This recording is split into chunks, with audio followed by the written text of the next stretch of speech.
Assalamu alaikum everyone. Welcome to my channel English with Rihanna. Learn and grow. Hope you'll do fine. So let's start our today's topic.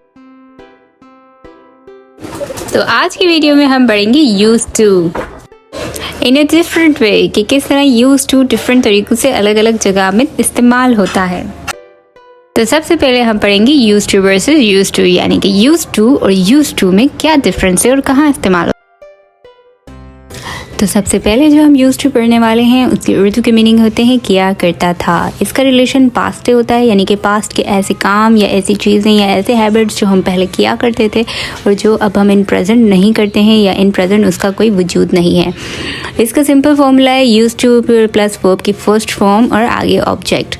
जब इसी को हम कोई ऐसे काम जो पास्ट में नहीं करते थे जब उसका जिक्र कर रहे होते हैं तो तब हम लोग उसके साथ डिड नॉट का इजाफा करते हैं और जब हम डिड नॉट का इजाफा कर देते हैं तो हम यूज्ड के साथ डी जो होता है उसको ख़त्म करके उसको सिंपल फॉर्म में डाल देते हैं और यही फ़र्क हमारा यूज्ड टू और यूज्ड टू में आता है। और इसी तरह जब हम इसको सवालिया में चेंज करते हैं तो सब्जेक्ट की जगह हम डिड का इस्तेमाल करके बाकी क्वेश्चन को हम ऐसे ही बनाते हैं। तो चले हम एग्जाम्पल सेंटेंसेस की तरफ जाते हैं। जब मैं छोटी थी तो गिटार बजाया करती थी, अब नहीं बजाती हूँ। I used to play guitar when I was young but I don't play now. अब यहाँ आप देख सकते हैं कि एक पुराने काम की बात हो रही है जो किया जाता था लेकिन अब उसको वो नहीं कर रहे हैं, इसीलिए हमने वहाँ पर यूज्ड टू का इस्तेमाल किया। सेकंड है मेरे बाल घने और लंबे हुआ करते थे। I used to have long and thick hair. मैं पहले ड्रामा नहीं देखा करती थी लेकिन अब मैं इनकी शौकीन हूँ। I didn't used to watch dramas before, but now I'm fond of them. यहाँ पे आप देख सकते हैं कि एक ऐसा काम जो पहले नहीं किया जाता था लेकिन अब किया जाता है। तो जब मैंने उसकी बात का जिक्र किया तो डिडंट का इस्तेमाल किया और जब डिडंट का इस्तेमाल किया तो यूज्ड के साथ डी को हटा दिया। क्या तुम गाती थी? Did you used to sing? अब यहाँ पे हम पास के किसी ऐसे काम के बारे में पूछ रहे हैं जो अगले से कि क्या वो क्या करता था, तब हमने डिड को क्वेश्चन बनाने के लिए इस्तेमाल किया। तो ये था हमारा यूज्ड टू और यूज्ड टू में फ़र्क। होप ये आपको अच्छे से समझ आ गया होगा। तो चले हम दूसरे यूज्ड टू की तरफ जाते हैं। तो नेक्स्ट हम पढ़ने वाले हैं be used to and get used to. Used to और गेट यूज्ड टू के बारे में डिटेल में पढ़ने से पहले मैं यहाँ ब्रीफली आपको समझा देती हूँ कि बी यूज्ड टू का इस्तेमाल हम वहाँ करते हैं जब हम किसी चीज़ की आदत के बारे में बात करते हैं, वहीं पर हम गेट यूज्ड टू का इस्तेमाल वहाँ करते हैं जब हम किसी चीज़ की आदत बनाते हैं या किसी चीज़ को अपना रहे होते हैं। तो पहले हम पढ़ते हैं बी यूज्ड टू। अपनी प्रीवियस वीडियो में हमने इन्फ्लेटिव के रूल्स को बहुत क्लियरली समझा हुआ है कि जब भी किसी वर्ब के साथ टू यूज़ होता है इसके बाद जब हम सेकंड वर्ब यूज़ कर रहे होते हैं तो हम हमेशा वर्ब की फर्स्ट फॉर्म ही यूज़ कर सकते हैं, कोई और यूज़ नहीं कर सकते। और ऐसे सेंटेंस में हम इंडेफिनेट का रूल्स अप्लाई करते हैं यानी कि जब भी हमें हेल्पिंग वर्ब चाहिए होता है तो हम डू डज या डिड का इंतखाब करते हैं और ऐसे हेल्पिंग वर्ब लेते हुए हम अपने पहले वर्ब की सूरत को भी चेंज कर पाते हैं। जैसे कि हमने प्रीवियस पेज में यूज्ड टू और यूज्ड टू में डिफरेंस देख लिया कि जब हम लोगों ने डिड को यूज़ किया तो हमने यूज्ड के साथ डी को हटा के इसको यूज्ड टू में चेंज कर दिया। लेकिन यहाँ पे बी यूज्ड टू में ऐसा कुछ नहीं होता क्योंकि यहाँ पे इसके पास अपने खुद के हेल्पिंग वर्ब मौजूद हैं। इज, एम, आर, वॉज, वर। ये पास्ट और प्रेजेंट की आदतों के बारे में बयान करने के लिए होता है यानी कि ऐसी आदतें या ऐसे काम जिसे हम बहुत बार कर चुके हों या हम एक्सपीरियंस्ड हों। तो जब हम ऐसी चीज़ों के बारे में बात करते हैं तो तब हम अपने सेंटेंस को बी यूज्ड टू के फॉर्मूले को अप्लाई करते हुए बनाते हैं। इसमें वर्ब के साथ फर्स्ट फॉर्म की जगह हमेशा फोर्थ फॉर्म लगती है जनरल रूल को अप्लाई करते हुए, क्योंकि इसमें हम जो वर्ब यूज़ कर रहे होते हैं आफ्टर टू वो एडजेक्टिव के तौर पे यूज़ हो रहा होता है।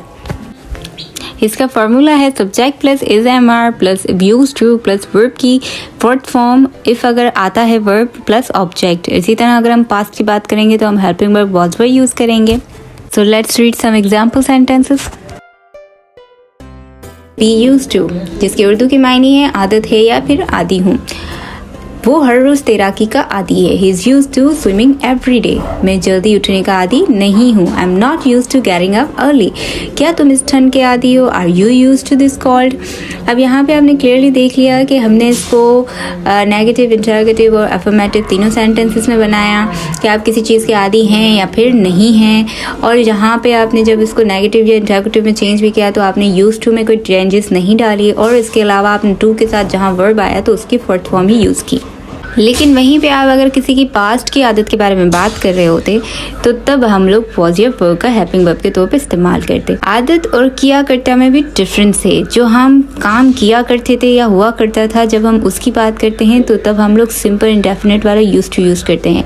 लेकिन जब हम किसी की आदत या आदी होने की बात कर रहे होते हैं तब हम लोग बी यूज टू का ही इस्तेमाल करते हैं। Now last one is get use to. Get use to, जिसकी उर्दू के मीनिंग है आदी हो रही हूँ, आदी हो गई या आदी हो जाऊंगी।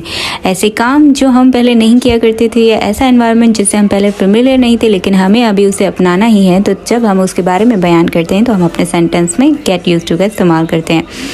गेट को हम अपने सेंटेंस या टेंस के हिसाब से डिफरेंट वे में चेंज भी कर सकते हैं। मिसाल के तौर पे अगर हम इंडेफिनिट की बात करें तो इंडेफिनिट का प्रेजेंट गेट और पास्ट में गॉट यूज होगा। अगर हम कंटिन्यूस में हैं तो गेटिंग, और अगर हम परफेक्ट में हैं तो हैव गॉटन, और अगर हम परफेक्ट कंटिन्यूस में हैं तो have been getting.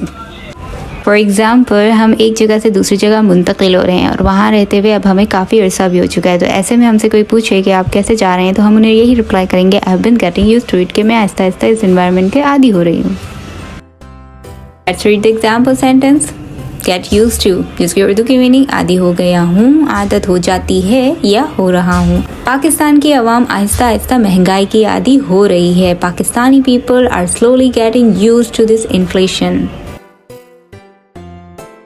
Next one is, Canada में रहते हुए मुझे बर्फ पे गाड़ी चलाने की आदत हो गई थी। While living in Canada, I got used to driving in snow। ऐसा बंदा है जिसे पहले बर्फीली जगहों की आदत नहीं थी, लेकिन जब वो वहाँ शिफ्ट हुआ तो उसे वहाँ पे अपने जगह के हिसाब से अपने आप को बदलना पड़ा और एक आदत अपनानी पड़ी, तो वहाँ पे हमारा यूज हुआ गेट यूज्ड टू।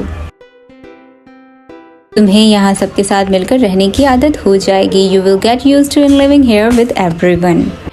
इस सेंटेंस में हम एक ऐसी लड़की इमेजिन करें जो कि तन्हा रहने की आदी थी, तो उसे हौसला देते हुए हम कह रहे हैं कि you will get used to living here with everyone, यानी कि तुम्हें यहाँ सबके साथ मिलकर रहने की आदत हो जाएगी। इस पेज में आप देख सकते हैं कि एक पैराग्राफ है जिसमें यूज्ड टू की पूरी फैमिली को हम एक साथ दिखा रहे हैं। For example, she is from a village, वो गाँव से है। She used to live in a small town, वो छोटे शहर में रहा करती थी, यानी कि हम पास्ट की बात करें, वो अब वहाँ नहीं रहती है। She is not used to living in a big city, उसे बड़े शहर में रहने की आदत नहीं है। यहाँ पे हम उसकी आदत के बारे में बता रहे हैं कि उसे बड़े शहरों की आदत नहीं है। इट्स बीन 1 month नाउ, अब 1 महीना हो चुका है। She is getting used to living in a big city, अब वो बड़े शहर में रहने की आदी हो रही है। अब यहाँ पे काम जो उसकी आदत नहीं थी वो किया नहीं करती थी, लेकिन अब वो उसकी आदी हो रही है, तो हम लोगों ने गेटिंग यूज किया। और जब हम बोलें कि हो थोड़ी बहुत आदत हो चुकी है तो has got a bit used to it. So that's it for today's video. Hope कि आप लोगों को आज का चैप्टर अच्छे से समझ में आ गया होगा। अगर आपने मेरा चैनल अभी तक सब्सक्राइब नहीं किया है तो प्लीज़ मेरे चैनल को सब्सक्राइब कीजिए, मेरी वीडियो को लाइक कीजिए, शेयर कीजिए और कमेंट में अपनी राय का इजहार कीजिए। इंशाल्लाह हम अपने नेक्स्ट वीडियो में मिलेंगे, तब तक के लिए अपना बहुत सारा ख्याल रखिएगा। अल्लाह हाफिज़।